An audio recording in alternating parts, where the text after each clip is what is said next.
What is going on, guys, and welcome back to Touchdowns to Home Runs. My name is Bernie. Thank you for joining us today on the Touchdowns to Home Runs show. Hope that your day is going absolutely fantastic, and thank you for joining us today on Touchdowns to Home Runs for our first March Madness Bracketology of 2021. Now, I know we're still a few weeks away from Selection Sunday and getting into the conference tournaments and the Selection Sunday process for March Madness, but it's never too early to get ready for your bracket, start previewing who the potential sleepers and favorites could be, and that's what we're going to do today. Just for reference, the AP polls did come out today. Those are not the rankings that I'm using. I'm using ones that came out a couple of days ago by USA Today. The reason being they rank all 64 teams for me, and I didn't want to go and have to do that myself with the new rankings. So just make sure that you keep that in mind. But anyways, starting off with the Midwest region, in which we have Michigan as the #1 seed, projected to open up against Northeastern. Now, obviously, I'm a Michigan fan. I'm going to try not to be biased throughout this bracket. But Michigan is a very talented team on the offensive side of the basketball and on the defensive side of the basketball. They're one of the best three-point shooting teams in the country. They got a really interesting mix, I think, of being able to use their bench guys, a mix of veterans, a mix of freshmen as well. Obviously, you know, with Hunter Dickinson, their freshman center. But they got the depth with Isaiah Livers. They got the transfers of Sean D. Brown, Mike Smith, Franz Wagner returning, Eli Brooks. This is a very deep team, and I'm telling you, they're built for March Madness. They're a well-coached team. They play and have succeeded, more than succeeded, in a very competitive Big Ten. And again, definitely have the talent to make it on. So obviously here, I am picking no upset, no Virginia repeat. We're taking Michigan on to the next round.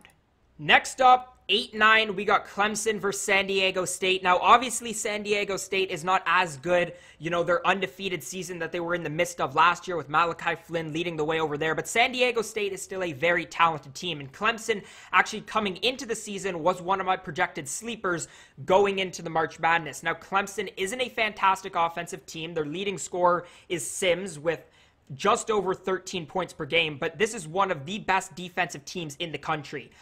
You go to March Madness, both of these teams, in my opinion, are very well-coached teams, but I'm going to take the defense here. I like Clemson, even though they, you know, aren't necessarily a great scoring team. I think the defense in the postseason will be able to shut teams down. Next up, we got a really interesting matchup: #4 Texas Tech versus #13 Grand Canyon. And I'll tell you what's really interesting about this matchup. Texas Tech is currently ranked #7 in the Big 12. The Big 12 is just such a good conference, and the fact that they're going to have this many high-ranking teams in the postseason just speaks to, again, how much talent is really coming out of this conference, with Baylor, Oklahoma, Kansas, West Virginia, a whole bunch of teams that are even ahead of them that I think could potentially be making deep runs in this tournament. Texas Tech, historically known as a very defensive team. They've won some big games this year as well. They got 3 guys in double-digit scoring. Obviously, the big transfer in the offseason of Mac McClung. This is a very talented Texas Tech team who is seemingly only getting better in terms of the direction that this program is heading as time goes on. So I'm taking Texas Tech here. Next up, we got Wisconsin versus Western Kentucky. Now, a lot of people love Western Kentucky in brackets as upset teams, and Wisconsin especially, the way that they're looking right now, is going into the postseason you know, not playing the best basketball of the season. They have some really good players, obviously Nate Reavers being their best player. But really similar to the way that it's going to be for the Big 12 is these records look really nerfed because every single game Wisconsin is playing really good teams. And I learned this in the brackets last year. It comes down to, a lot of the times in the first round, to good coaching, and also you got to look at their conference that they're playing, right? So you got to factor the schedule that Wisconsin has had so far this year. So even though I think that a lot of people would probably pick Western Kentucky in this matchup, I got to stick to my guts here, pick Wisconsin to move on to the second round. Next up, we got Oklahoma. So we're going back to the Big 12. This is the second-ranked team right now in the Big 12, and Oklahoma is such a talented team. They struggled a bit at times in the season, but I think they figured it out. They're a really good scoring team. They got 4 guys led by Reeves who have over double-digit points per game. I'm taking Oklahoma to move on. Next, we have, I think, one of the most interesting, if not the most interesting games in the first round of this Midwest region, which is Florida versus Oregon. Now, Florida had some issues. They lost some people. They've still been a very good team this year. Oregon, on the other hand, has played some tough games. They've struggled at times. I think Oregon as a 10 seed is a little low. I think they could progress up. At the time of me filming this video, they got a big game tonight against a ranked USC team. So I think that'll be, a big marker to show where Oregon actually is. So this is actually going to be my first upset. I like Oregon winning this game. Next up, we got West Virginia, another team out of the Big 12. They currently have a record of 15-6 overall. West Virginia has lost some of their bigger games, but again, a really good scoring team. Culver, McBride, Sherman, all of these guys can score the basketball, and obviously led by Culver, 15 points per game, 10 rebounds per game. Really talented team. I like West Virginia. If they're a 4 seed, this is a team who, depending on sort of the way that your bracketology is structured in terms of the points, West Virginia, I think, could be a lower-ranked team who progresses pretty far into the tournament. Creighton, VCU. Creighton has been a little underwhelming this year. I expect, even though, coming into this as a 6 seed, they're a team that I expected to be a little bit better. VCU, they're an interesting team. They've had some bigger wins, but I'm taking Creighton here. So moving on to the second part of the bracket, Michigan, Clemson. Again, Clemson's a great defensive team, but Michigan, this is a special team. They're great offensively. They're great defensively. Michigan also has the veteran experience, so I would take Michigan in this game. Next up, Texas Tech versus Wisconsin. Again, we said that Wisconsin has not been playing some great basketball. I think that I want to see a little bit more from Texas Tech. Time of me filming this video tonight, they play a very talented Oklahoma State team. I think Texas Tech, again, is a great coach team, but I actually like Wisconsin here. Something about playing the really competitive games in the Big Ten makes me want to put these Big Ten teams into the next rounds. Oklahoma, Oregon. Oklahoma's a very talented team. Again, they can score the basketball. Oregon, still want to see where they're at. I think that Oregon, could end the season off a little bit better, and I could see Oregon being a team who, is an 8 seed or... No, actually not 8 seed, because then they would lose to the 1. But I could see them in the right matchup being a 10 seed and potentially beating a team like the 2. But in this current bracket, I don't see them beating Oregon. So I would take Oklahoma here. And then next up, West Virginia, Creighton. I said it before, I think although Creighton is extremely talented, they've been a little bit underwhelming this year. West Virginia, just because they played the big games, I think that they will have the more experience here. And then in the semifinals, Michigan, Wisconsin, a little Big Ten showdown, which should be interesting. Michigan has beaten Wisconsin both meetings so far this season, including one really, really big win, and then one which wasn't as big, but it was coming right off of the their big delay. I think Michigan would continue that. They beat Wisconsin. And then in the other one, the Big 12 showdown, I like West Virginia here. For whatever reason, I'm going to take West Virginia. And then to round out the bracket, I will take Michigan to the Final Four again. There's just so much good about this team. Moving on to the East region now, we have Ohio State coming in as the number 1 seed. Now, Ohio State suffered a loss in their biggest game of the season this past weekend yesterday against Michigan, but they really played fantastic, and I'm the furthest thing from an Ohio State fan. But when you look at the talent that these guys have, E.J. Liddell, Dwayne Washington Jr. leading the way, this is a very talented team, offensively and defensively. They shoot the 3 ball really good. I like Ohio State to make a big push overall in this tournament, and I think they could go really deep, but I definitely like them here against South Dakota. Next up, Colorado versus LSU. Now, I don't know too much about these teams. I do know that LSU has been a bit disappointing this year, but I always like these bigger conference teams and some of the toss-up matchups, so I'm going to take LSU here. Next up, USC versus Liberty. Now, out of all of the 4 versus 13 matchups, I would like this one probably as the biggest upset possibility. Now, don't get me wrong, USC is an extremely, extremely talented team, but for whatever reason, Liberty always seems to be an upset pick. Again, at the time of me filming this video, they are playing Oregon tonight at home. So again, it's going to be really interesting. They got obviously the Mobleys, who are extremely talented, a bunch of guys averaging upwards of 7 points per game. They're more of a defensive team, but they do a great job, I think, rebounding the basketball. They're a really fundamentally sound team. Although I would like to take USC here. Gotta have some upsets. It's March Madness, so I am taking Liberty here. Next up, we got Purdue. Now, Purdue, has been okay in Big Ten play. They got some really interesting, talented pieces, including their big man. Belmont seems to be in the tournament every other year. As for Purdue, they've had some big wins. They're better at home than they are on the road, but they did beat Ohio State in Ohio State, I'm pretty sure, at one point in the season. So they definitely can win the bigger games, but I'm actually going to take Belmont here. Next up, Villanova, extremely talented team, obviously led by Gillespie, and then you got UMBC, the Cinderella team from a couple of years ago when they beat Virginia. But this Villanova team, they had a big stretch of time where they didn't play at the beginning of the season, but ever since they've been back, obviously a well-coached team, had some great wins in the Big East, and I think Villanova is a team who could definitely make a push towards really later in this tournament. BYU, Xavier, again, two teams who are usually in this tournament. Xavier always seems to be sort of right around that 10 seed in the tournament. I'll take Xavier here just because of experience. Virginia, UNC Greensboro. Now Virginia obviously has been big upset team before in this tournament. I don't think it's going to happen again. Virginia's a really good team, especially defensively. Got a ton of talent. They did lose their last game to Duke, but I think that Duke is getting better as the season goes on. But I do think Virginia will figure it out. And again, I love teams who are really good defensively. I love teams who are really well coached. And then the last matchup in the first round, Virginia Tech for St. Bonaventure. Another team who is always right around that 11 seed in the tournament. Don't know too much about Virginia Tech, so I'm actually going to pick the upset as well here. So we went from mostly favorites in the last bracket, picking some upsets here. Again, Ohio State back up to the top against LSU. Ohio State, as long as they can limit some of the bad turnovers that I saw in their game against Michigan, and as long as, you know, only having two really, really main scorers in Dwayne Washington and EJ Liddell, as long as that doesn't bite them, I like OSU here.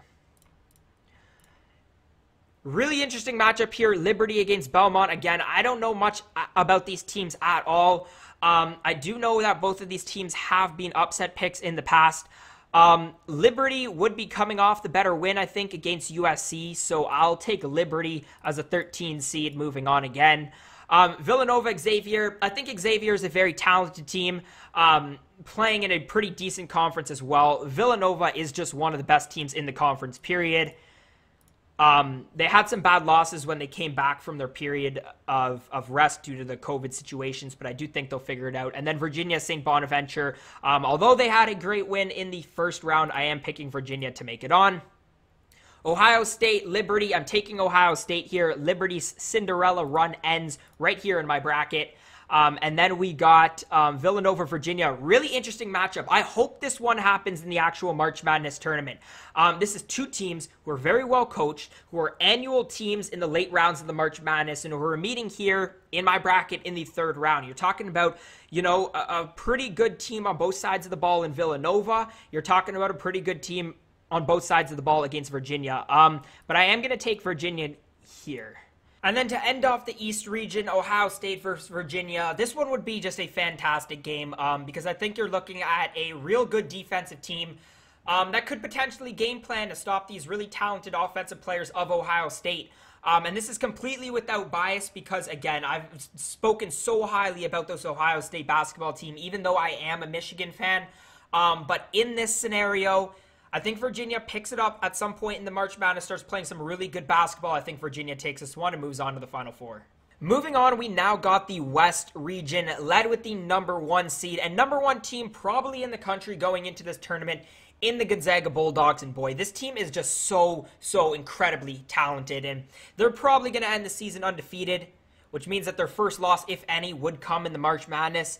But this team is so deep and so talented, led by Jalen Suggs, Kisper, Nimhard, Timmy.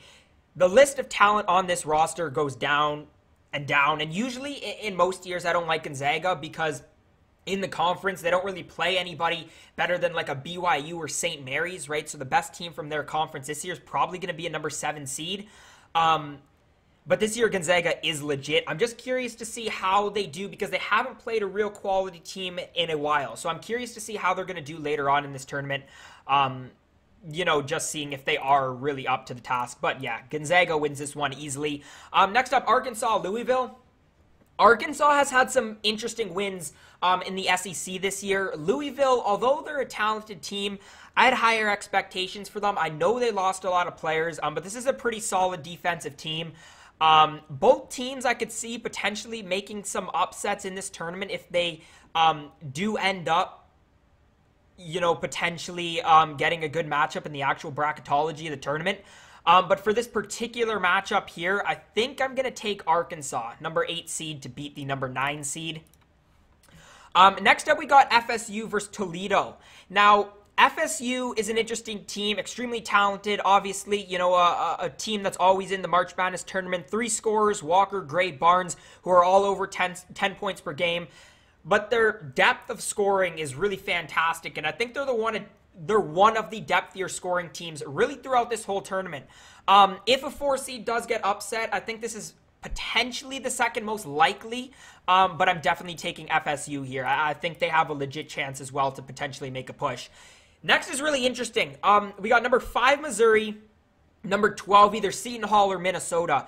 Now, most of these for the 16 play-ins and the 12 play-ins I picked, but I could see Seton Hall or Minnesota making the tournament.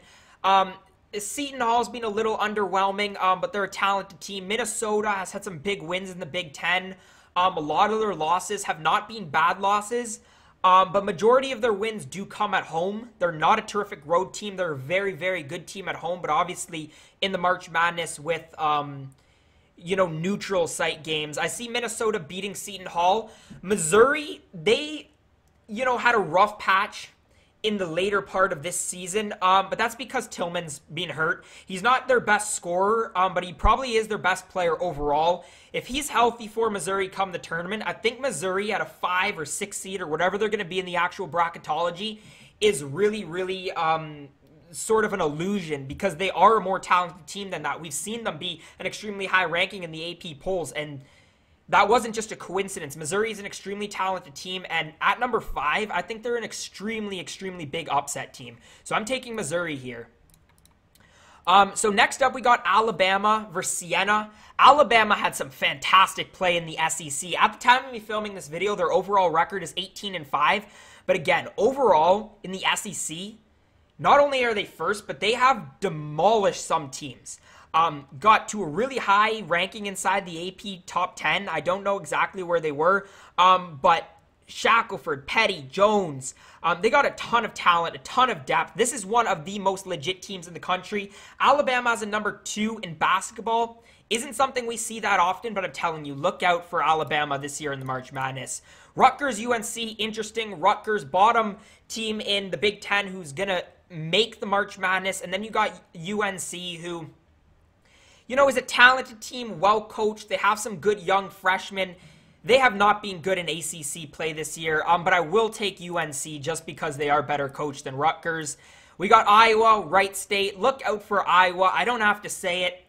Extremely talented, but led by obviously their amazing big man and top scorer in D1 in Luka Garza. If you're looking at one player who could potentially just take over a game in these tournament games, it's Luka Garza for Iowa, and that's not even considering all of the other scorers they have. So Iowa definitely wins this one. UCLA, Colorado State is an interesting one. UCLA is a very talented team, with Juzang, Campbell, Riley, a ton of talent on that team, a ton of scorers as well, Smith as well. They're a deep team. They got a good bench, got a great starting 5. Something about UCLA hasn't sat right with me this season. For as talented as they are, they have lost some games that they shouldn't have lost. So I'm actually taking Colorado State to upset here.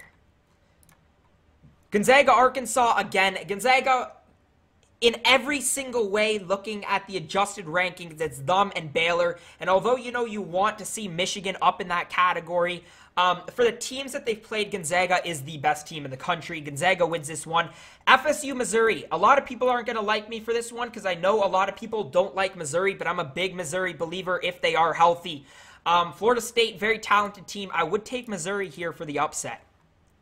Next up, Alabama, UNC. Again, UNC has had just a rough year. I hope that these teams, the UNCs, the Dukes, the Kentuckys, Michigan State, I hope that all of these sort of annual March Madness teams really figure it out next year. But with the recruiting classes and the coaching that these teams have, I'm sure they will end up figuring it out. But again, I think Alabama's been too good this year. They've been really consistent, struggled a bit at times lately in the season, but they probably are right now the best team in the SEC. So I would take Alabama here. Iowa, Colorado State. I'd love to see an 11 seed keep pushing and potentially play a team like Alabama because I think Alabama could eventually be upset. I don't see it happening. I just think Luka Garza is too good, and I don't think a team like Colorado State is going to be good enough to defensively where you can game plan for Luka Garza but also stop these other players that Iowa has. So I'm taking Iowa here. I'd love for Missouri to beat Gonzaga. I'm not a huge Gonzaga fan. But again, I think Missouri's run ends here. Gonzaga's just too talented, and they're so deep.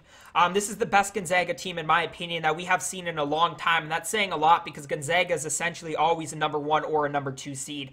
Alabama, Iowa. Again, I think Alabama is a team who could get upset potentially at one point if, again, they play in the right matchups. There's a bunch of teams, I think, that could be an 8, 9, 10 potentially that Alabama could eventually face that would probably beat them in the first or second round.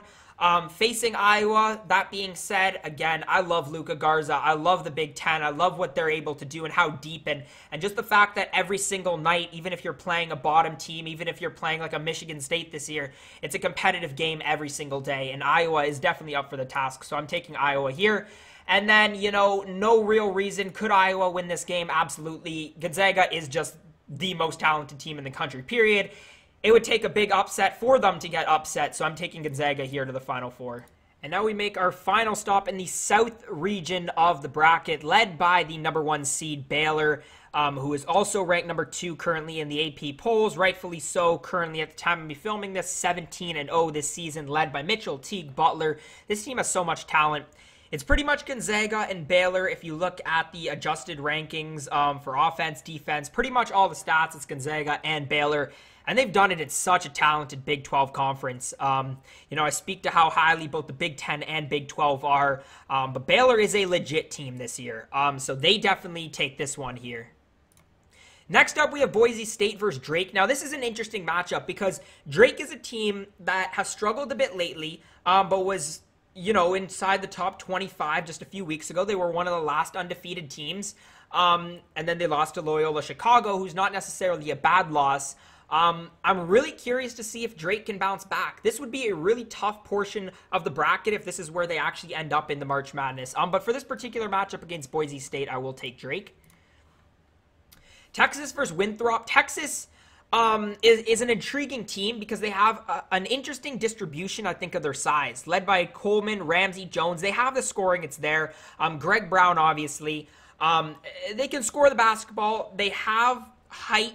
They match up interestingly, I think, against a lot of teams. So, it'll be interesting to see a Texas against Baylor potentially, or a Kansas in a few games to see what that's going to end up doing. Wichita State against Kansas. Kansas has been one of the better teams, I think, or not one of the better teams, but they have gotten better in the second half of the season. Wichita State would potentially be an upset team in this matchup, and I think a lot of people would pick them, but I would take Kansas. Illinois is a team that was projected to be high in the Big Ten. They're second in the Big Ten currently, record of 16-5. And they're exactly where they should be. A lot of people projected Illinois probably right around this 2-3 seed area. Obviously, Desunmu, Kofi Cockburn, Frazier. Again, a team who can score the basketball, a team who rebounds well, distributes the ball really well. This is an overall laid out team. I like Illinois here to possibly do some damage later on in the tournament as well. Loyola Chicago, Syracuse. Syracuse had a really rough start to the season, really similar to Duke. And then two teams, both in this side of the bracket, that really turned it on later on in the season. Loyola Chicago, surprising people. They made the Final Four a couple years ago with obviously Sister Jean. And they've had some big wins too. They had a big win against Drake, who again was ranked inside the top 25. But Syracuse is really well coached. With Boeheim over there. I like Syracuse to upset in this 10-7. Houston versus UC Santa Barbara. Houston had a bad loss a little while ago, but led by Grimes, their leading scorer, 17 points per game. They have 3 guys in double digits. I think Houston could potentially get upset in the right matchup, but I don't think they're going to fall down from a 3 and could potentially work their way up to a 2. So I like Houston here. And again, Duke is a team who's turned it on later in the season, and Oklahoma State is an interesting team led by Cunningham. Their program trending in the right direction, but I would actually pick Duke. Even though they're going through some problems right now, I would pick Duke to win this. Baylor versus Drake. Baylor is, again, the second most talented team other than Gonzaga in the country, even though I would argue potentially in a Michigan matchup, that would be a really interesting one. Texas, Kansas. This is a complete toss-up. The reason that I'm doing so in picking Kansas to win this matchup is because I would pick Kansas as the more favorable team against Baylor, which is actually where I would pick Kansas in this Baylor matchup. Lower down in the bracket, Illinois, Syracuse. Could Syracuse come away with this win? Yes. Could Syracuse make a push if they get, possibly Houston as a 2 seed? Yes. But in this particular matchup, I'm going to take Illinois. Houston versus Duke is an interesting one. Obviously, Duke is having some internal problems. They're not as good as they were last year. They have a good recruiting class. They have a lot of talent on this roster. Duke is not what they have been for the past, decade really now. I would take Houston in this matchup. Going up to this one now, Illinois, Houston. Again, I think Houston is an upset team. I love the scoring, the way that Illinois can distribute, and they just got so many scores. Cockburn averages just under 18 points per game to Sunmu, over 21 points per game, and these are all guys who can facilitate the basketball, rebound the basketball. I think Illinois is a really complete team, and that's why I'm going to have them beating Kansas as well and making it all the way to the Final Four. And we have finally reached the Final Four. If you did make it to this point in the video so far, let me know your Final Four predictions down in the comment section, and let's get right into it. Gonzaga versus Virginia. This would be an interesting matchup. Gonzaga, obviously extremely talented, but you got Sam Hauser, you got Huff, you got so much depth on this Virginia team. Not necessarily a team that lights up the stat sheet offensively, but definitely a team who could give Gonzaga a run for their money, if not upset Gonzaga. I think it would be just a really unfortunate situation, though, if Gonzaga has this much talent and has just this type of dominating year and isn't able to make it to the national championship. But again, it's been a real while since they've had a really big test like they would be getting with Virginia. Could this be an upset? Potentially, yes. But for this particular video, I'm going to take Gonzaga. Michigan, Illinois, a Big Ten matchup in order to send one of the teams to the national championship. You're talking about my Michigan Wolverines, great on both sides of the ball. Hopefully, we have no injuries, but what I really like about Michigan, and this is no bias, is Michigan plays an 8-man rotation, and every single one of those 8 guys really has a role. They've got, again, a great combination of some younger talent and then the veteran experience. Isaiah Livers in there. Again, Mike Smith, Eli Brooks. I could keep going on and on. Michigan is a national championship team this year. And Adamo, if you're watching up to this point in the video, I know you're laughing right now, but Michigan is a final team. Gonzaga versus Michigan. You know what? As much as I want Michigan to win the national championship, I need somebody to prove that they are better than Gonzaga first. So for the purposes of this video, I will take Gonzaga to win the national championship, but always go blue. Anyways, guys, if you did make it to this point in the video, thank you so much for watching. I want to hear your thoughts down in the comment section below. Let me know what you guys think. Let me know your guys' early predictions, sleepers. Who do you guys think is going to win? Let me know also if Bracketology is something you want to see every Monday or Tuesday potentially for the next few weeks leading up to this March Madness tournament. Open all the feedback. Let me know down in the comment section below. If you did enjoy today's video, though, make sure to leave a thumbs up. Subscribe to Touchdowns to Home Runs so you don't miss these bracketologies. We'll be doing more sort of March Madness coverage leading up to the actual tournament. So if you're in sort of your own pool, if you're creating your own bracket, make sure to subscribe to Touchdowns to Home Runs for all the information regarding that. But as always, guys, thank you so much for watching, and I hope to see you again next time.